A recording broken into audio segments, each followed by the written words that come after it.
First thing to do is to realize that you've been doing it wrong all these years. So tip number one is look for wrong answers. See, back in elementary school, when you took your first standardized test, teachers taught you to look for the correct answer and use something known as process of elimination. Problem is those teachers didn't really know how to take a test. See, so if you were a test savvy person, you'd recognize to find a right answer, everything has to be right. But to find a wrong answer, I only have to find one little thing that invalidates that. And there's simply more wrong answers on a multiple choice test, right? We've got one, and then on the SAT, there's 3 wrong answers. So you have a 1 in 4 shot of getting it right if you're looking for the right answer, but a 3 in 4 shot if you're looking for the wrong answer.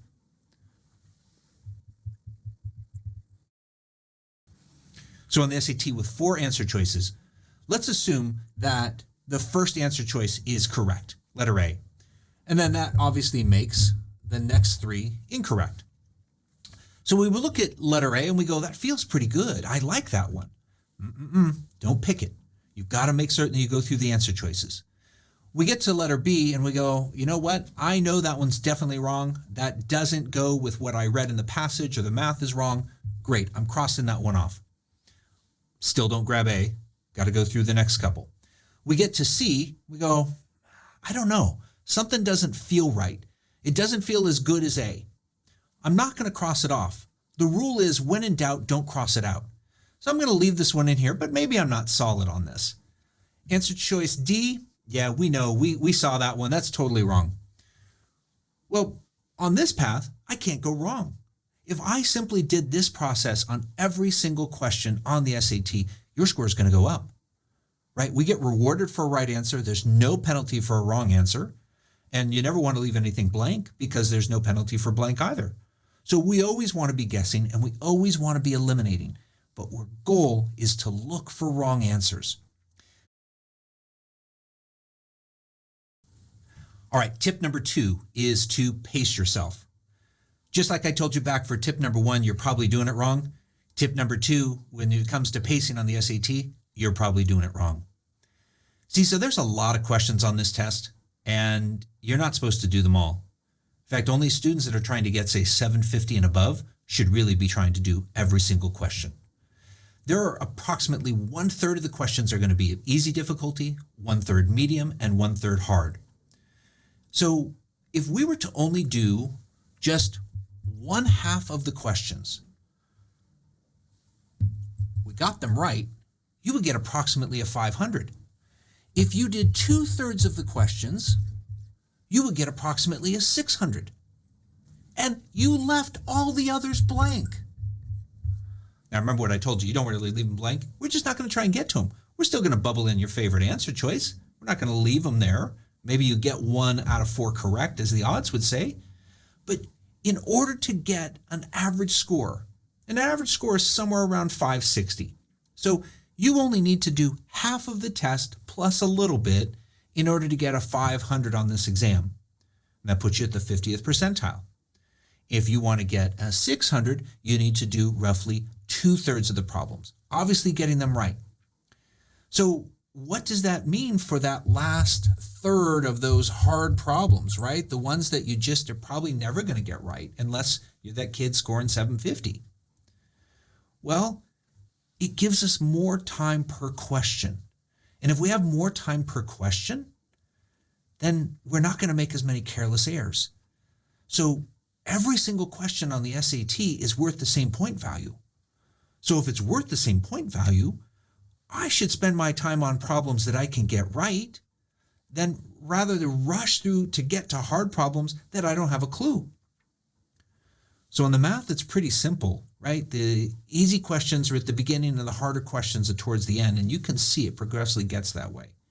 We talk about reading and grammar. It's not like that. It's all over. There could be a hard one first and an easy one last. But as you're reading that test, you know, oh, I don't get this one at all. Yeah, well, that's going to be hard for you. So maybe you're going to spend a little less time on a hard one because you don't get it.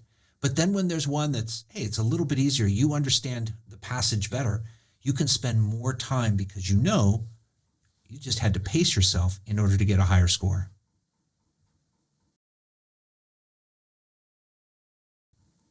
All right, tip number 3 is not quite as easy to apply, but it's oh so valuable when you get to the harder questions.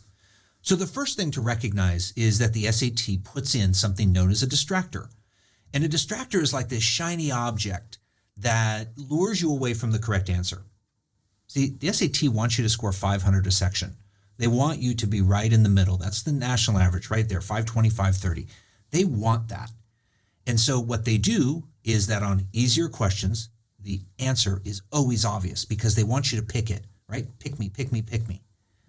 But on harder questions, they don't want to make it an obvious answer choice. They want you to miss it. That's why it's hard.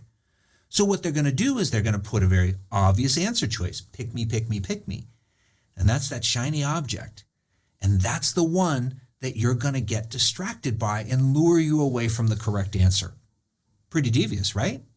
Well, that's how they made over $1 billion last year, because they know how to mess with your mind. So on math, a math distractor is going to be a part of a problem. So maybe there's a longer math problem. It's got, say, 4 steps.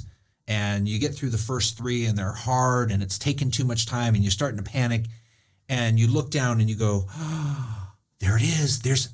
And whatever you've solved for the 3rd step just so happens to match an answer choice.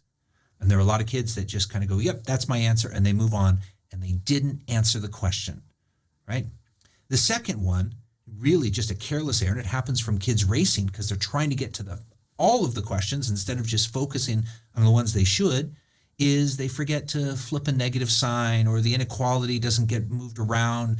There's all kinds of little things that happen.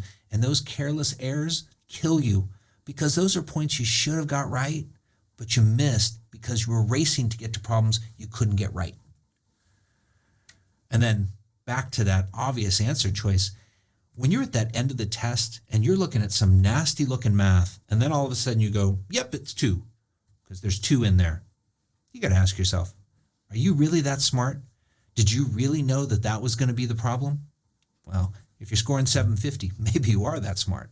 But if you're like the rest of us, that hard problem's hard, and you're probably not going to come up with that obvious answer choice so quickly.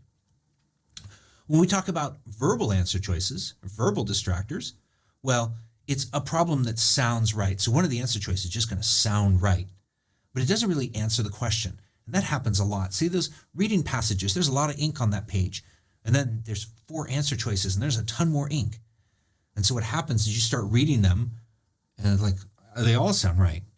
So be very careful. Again, go back to tip number 1. Look for something to make it wrong rather than to make it right.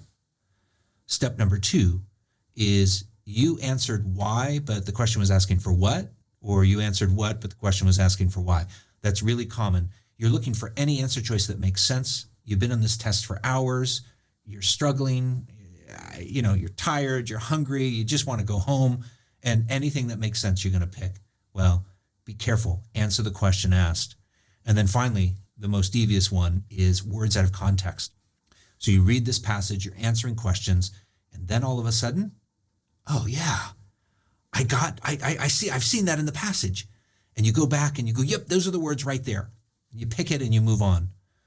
The problem is that those were words out of context. They didn't really mean anything in relation to what was asked, and you just fell trick to one of the SAT's tricks.